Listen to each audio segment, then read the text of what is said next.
Hi, Janine here. I was just responding to a post on the TMJ replacement site on Facebook and was bringing up a situation, and I don't think I had talked about it on my YouTube channel yet.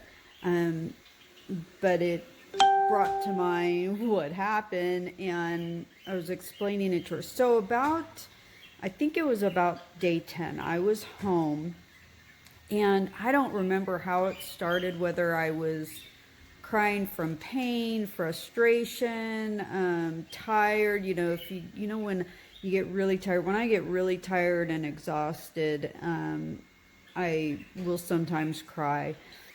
Um, but what happened was, okay, so I'll back up. I was, after week 1, supposed to smile, purse my lips, pucker, laugh. The doctor says, "Oh, laugh, yeah," and it hurt. But my husband loves to make me laugh, so I, I was laughing and not laughing like full on laughing, but he chuckle, no big deal. Because you have stitches all up inside, all up in the upper lip. So I don't remember how it got started. If I might have even been brushing my teeth and hit it or something up there. Um, and if I was crying from pain, because I know I did that once where I hit it, I went, "Oh my God, that hurt," with my toothbrush. And anyhow, I started crying. And the more I cried, the more it hurt, which made me cry more, which it hurt more. And I cried more. And I went into full on panic mode. Just, trying to breathe, the snot coming out, the gasping for air. I thought I was going to go down. I thought I was just going to pass out from not getting enough air. The pain was horrendous, and I couldn't stop because I couldn't stop crying because of the pain was so bad. I couldn't stop crying. My husband comes in and he's like, "What's wrong? What's wrong? What's wrong?" And I'm shooing him. I'm saying, "Go away, go away, go away." And he's like, "What's wrong? What's wrong? What can I do?" And I'm trying to scream and tell him, "Go away, go away, go away."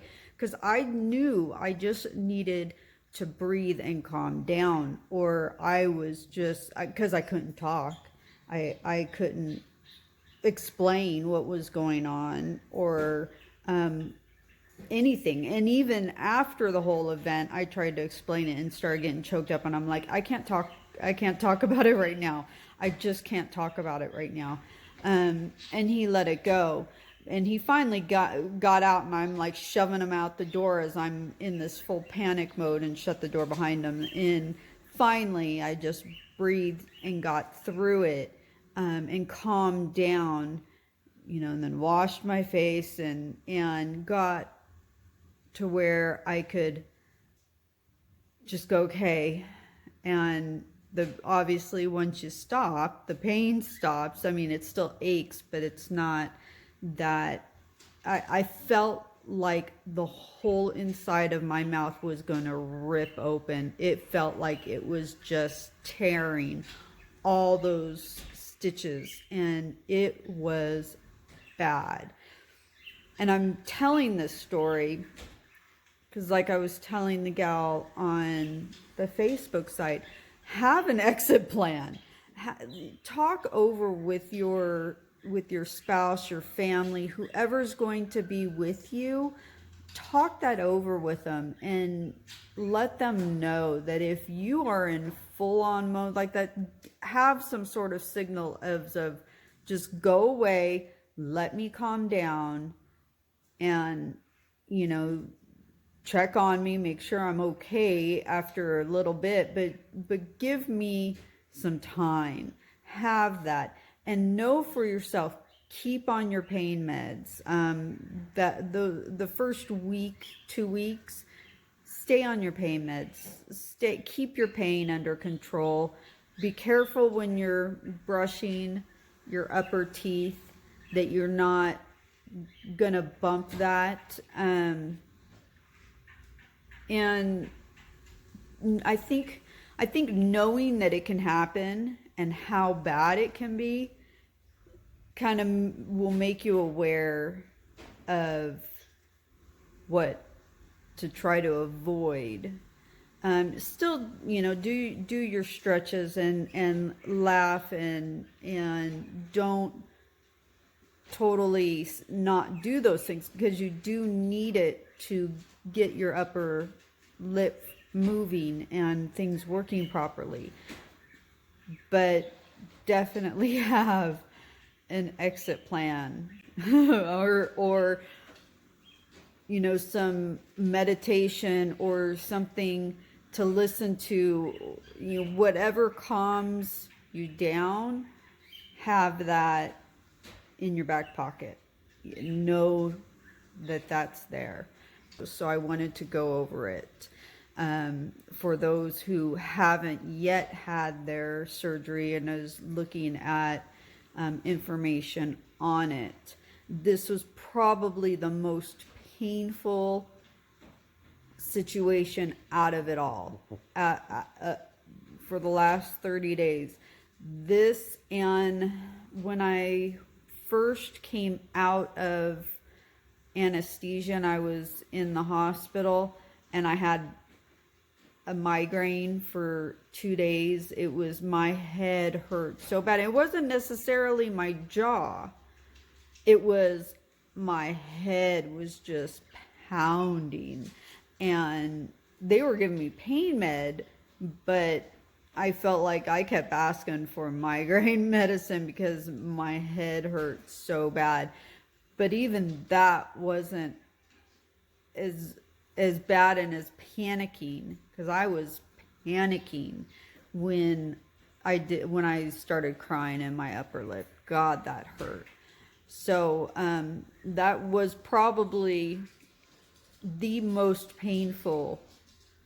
I mean, this is not a fun surgery. Let's be honest. It is not fun, and it's not easy, and you have to give yourself time, and you have to rest and get the sleep and do the things that you need to do, because it is not, and it's a long recovery. It's not easy. It's a long recovery. I am 34 days, I think now. I'm still not using the Lefort. My opening has gained, I think I've gained 2 centimeters. I'm still swollen. My right side is even more swollen.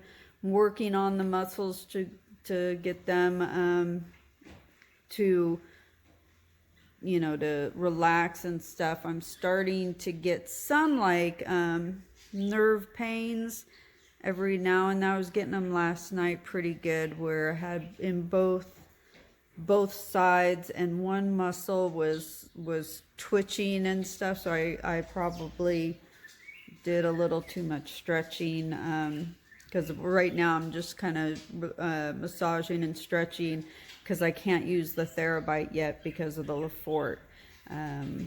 I won't be able to use that for another probably week or 2 weeks, something like that. So it's very long. I'm 30 days and still not able to do some stuff.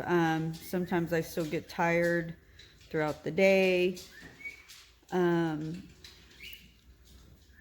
I definitely am glad that I took the 6 weeks off, but I did want to do this quick one to say, don't cry, don't get to that point, you will regret it. And it will be the one memory that you will have of the surgery, of how bad it is to laugh and to cry, because it hurt so bad.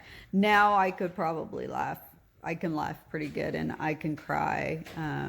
without much pain or discomfort at all. It, you know, it's a little tight and I can feel, but it's just barely, it's barely sore, and I can laugh pretty good and not have a problem.